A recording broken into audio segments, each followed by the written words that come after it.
So this is the first fight we've ever done for Bellator, and it won't be the last. We're going to be doing a lot more other organisations. I go to a lot of Cage Warriors events in the UK anyway. We've got Bellator in the UK, happens a lot.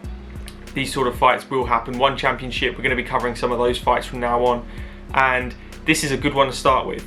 It's England's Michael Venom Page versus Douglas Lima #2.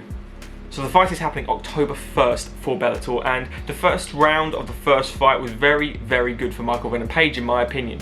He was very active, and he has a very awkward style, hands low, very Leo to Machida-esque, in and out karate base with his footwork.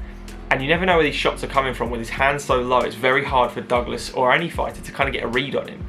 And Douglas did a good job in not taking any damage in the first round, landing a counter takedown essentially with Michael. I believe he came in, and it's been a while since I've watched the fight, but I believe Douglas just tripped him, got him down, he had him in guard the whole time.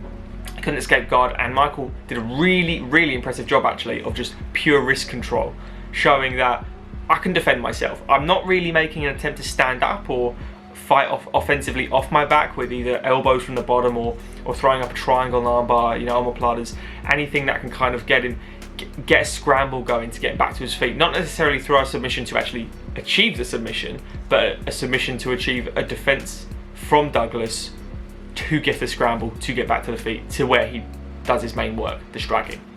Since that first fight, Michael Venom Page has fought 5 times and won them all, which is really, really good. His only loss in his career is to Douglas Lima, and it was from that beautiful low kick. Now, at the second round this happened, Venom Page steps in, beautiful low kick, absolutely cleans him off his feet. As he's regaining his head off the floor, he eats a lovely uppercut.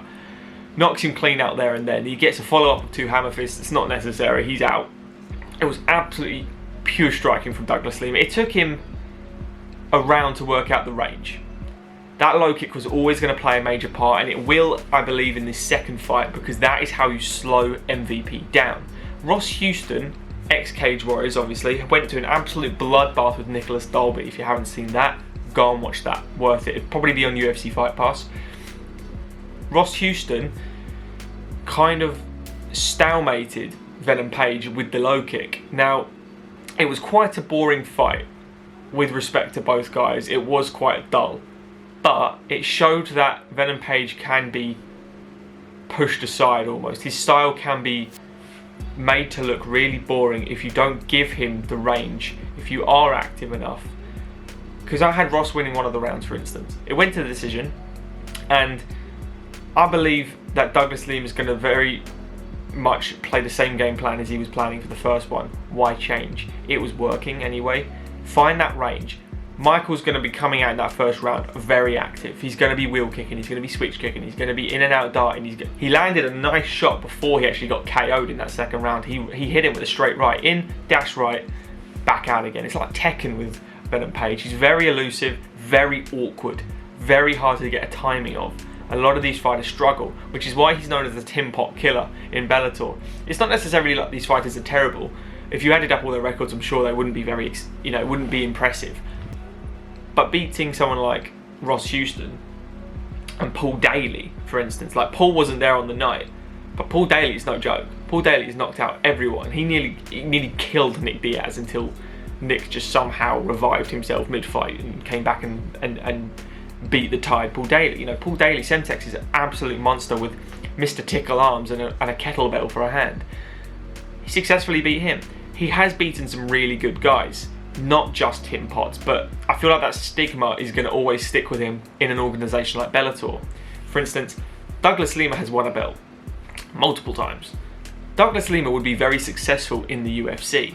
I feel like Michael Venom Page would get found out quite quickly in the UFC. I don't think he would break a top 10, for instance, in the rankings. I really don't. I think he's got a lot of holes in his game. I think if you just took him, a big wrestler would smash him. That's what I really believe. But Douglas Lima ain't no wrestler, and how's it going to go happen? Leg kicks. Leg kicks is my thing. Douglas Lima has fought twice since that fight and lost both, unfortunately. So he's coming off a bad run, as it were, whereas Venom Page is coming off nothing but momentum. That might be really good for him. He was very successful in that first round in the first fight. That's positive. Venom Page, if he slows down, I know it's not necessarily his style, but if he makes it a little bit boring like he did against Ross Houston, then he could be very successful here. He could draw out this to a decision, and I could see that happening, and I could see him outpointing him, because he's traditionally fighting like a point fighter, in and out dashing. Douglas has every way in the world to win this fight, man. I don't care if he's lost two fights.